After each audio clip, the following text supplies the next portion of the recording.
lalabas ko itong video na to para yung mga nagtatanong, maintindihan nyo na. Kasi po, araw-araw ata 200 message ako, flooded.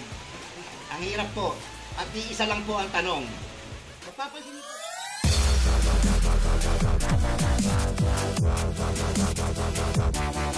So, good day mga kabekis. Dito tayo ha, Becky Works. So, meron tayong customer NMAX, si Sir, nanggaling pa po ng Metro Manila. Nagkausap kami sa message niya sa Facebook, sa page ko. Mapapansin niyo po sa mga nag-i-inquire sa akin, sinatanong ko kayo, pag tinanong nyo, tatanungin ko rin kayo, Sir, stock ba yung motor? Stock wiring, wala bang nagalaw? Yung po lagi tanong ko, kasi po, kailangan ko makuha yung detalye. Kasi doon tayo magbabase. Kasi po, ang power appliance natin mga kabekis is paraan nga ng pag-wiring. Hindi po pwedeng may naka-wiring yung motor nyo, tapos, kasalpa ko yung power up. Hindi ho. Kailangan ibalik ko sa stock yung motor. So, eto na, stock. Sinabing stock, yung galing pong kasa, fresh. So, ito si Sir, nagtanong sa akin to, kakachat ko siya. Sir, ano bang mga nakakabit dyan? Ang sabi ni Sir, Sir, stock wiring po, wala. Diba, Sir? Tama, Sir. So, ito, ina-explain ko lang kay Sir, no, para alam niya. Ngayon, naintindihan ni Sir yung pinuhin ko, naintindihan niya nung ina-explain ko sa kanya. So, wala rin nakakabit kay Sir. O, sige, i-rewire. Sabi ko, ano ba nangyayari? Pag daw bumubusina siya, yung MDL niya, namamatay po, napupundat, at nagongongo yung busina.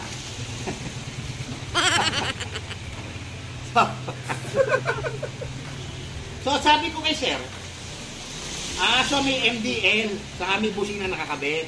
Tinanong ko siya, kung binili niya ba yung motor niya sa kasa, nakakabit na yung MDL, saka yung busina. Hindi. O yun. So, paano naging stock yung wirings? Hindi naman pala galing ng kasa yung motor, bilhin mong brand new, na lumabas, may nakakabit ng MDL. Hindi siya factory build. So, paano naging stock yun? Tapos, meron daw kasing 4 na relay, meron naman sa sariling linya. May sarili daw harness, ginawa. Eto na nga eh. Paano magiging stock yun? Kung nagmongo nga, tapos yung MDL mo halos mamamatay at nalolobat ka pa, nung wala namang nilagay dyan na kung ano-ano, hindi naman nangyari yun. So, paano walang nagalaw sa wiring? Eh, nagka-problema nga yung motor mo. Ito na nga, binabakasan ko ng scramble root type related to maintindihan. Alam niyo yung totoong budol, mga kabekis? Dati panay budol sa akin eh. Sinasabi, budol ako. Ang totoong budol kayo. Yung nagbebenta kayo ng mga ilaw nyo na may kasamang mga relay na plug and play, wala daw nagalaw sa wiring. Kasi plug and play. Wala akong ganun sa electrical, mga kabekis, tandaan nyo. Marami ho nag-request sa akin sa Shopee ko at sa mga message sa akin kung pwede raw ako magbenta. Kasi siya nagtanong ka sa iba, di ba? Yes, sir. Gusto niya mag-DIY kung pwede raw ako magbenta ng power appliance na ikakabit na lang. Kung ako gusto kong kumita, gagawin ko yun. Kaso katangahan mo yun. Ang power appliance hanggang maaari, ang binenta ko, power appliance wiring kit. Kailangan ko kayo mag-hands-on, kayo ang mag-wiring, kailangan intact, secured, nakahinang, walang loose connection. Ano ipaglalabang niyo? Sakit to sakit? Nagdagdag ho kayo ng additional load. Ano ba yung additional load? Pabigat sa motor. Kahit sabihin yung plug and play nyo pa yan at ang dami nyong relay, nagdagdag pa rin kayo sa motor nyo. Hindi yung pwedeng i-stack yun. Kasi ang motor natin, iisa lang ang battery. Ayan no. Yung 4 na relay na yon at yung ilaw na ikakabit nyo, saan kukuha ba ng supply yon? Di ba sa battery? Ngayon maniniwala po ako sa inyo na yung plug and play nyo, binenta nyo, may kasamang sariling battery. Yan! Maniniwala ako dyan. Walang nagalaw sa motor. Walang ginalaw sa wiring. Kahit tagtarin mo pa ng maraming laser gun, 100 na laser gun, 100 blue water yan. Kahit talunin nyo pa yung festival namin ito, yung Parol Festival namin, kahit talunin nyo pa. Maniniwala ako doon. Nagbenta kayo ng plug and play na wirings na may kasamang ilaw at may kasamang battery. Doon ako maniniwala. Pero kung yung binibenta nyo yung plug and play kuno at isasalpak nyo sa battery na ginagamit ng motor, pambubudol yan. Gusto nyo lang kumita.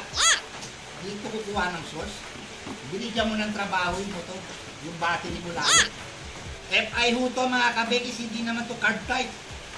Mas marami hong trabaho ang mga FI na motor dahil lahat yan dumadaan ng ECU. Hindi gaya sa carb type, CDI lang. Nagtataka kayo bakit may nasisirang ECU, may nasisirang ano, may nasisirang. Dinagdagan mo ng additional load eh. Nakadesign sa kanya yun, tapos plug and play pa, ang tataas ng watts.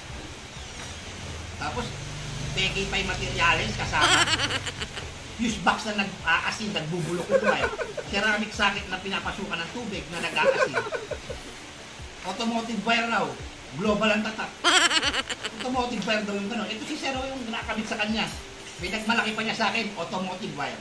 Kasabay.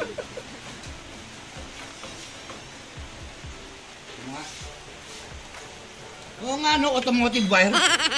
Sunog. Pulbos. Di ba nakita mo sir, pulbos yan kanina? Yes, sir. Pulbos.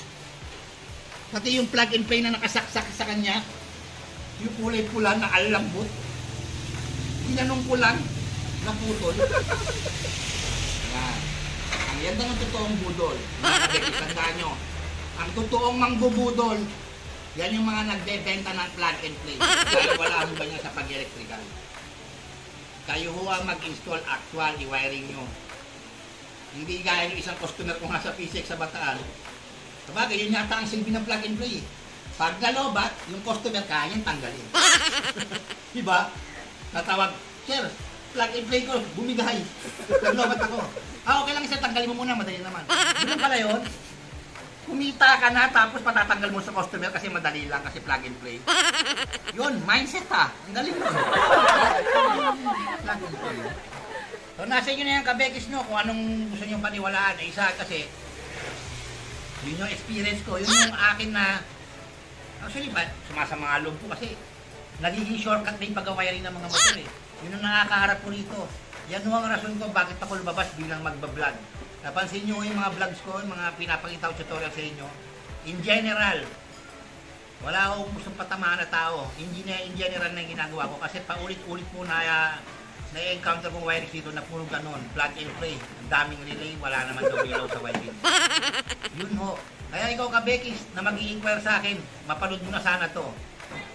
Wala akong plug and play, wala akong ganon na sinabi nyo na nagkabit ng maraming relay, Diyos ko po, wala naman nagalaw sa wiring. Tandaan nyo po ang stock wirings, yan yung lumabas galing kasa. Yun po ang stock wiring. Walang dinagdag, walang kinabit, kahit additional load, hindi binati ni drive. Walang nagpalit ng switch, walang naglagay ng patayan ng headlight or park light. Pag lahat yun meron, hindi ho stock ang wirings nyo mga kabekis, no? Okay? O ito si Becky Works, lamang nga may alam. Pag-ibig kayo, okay.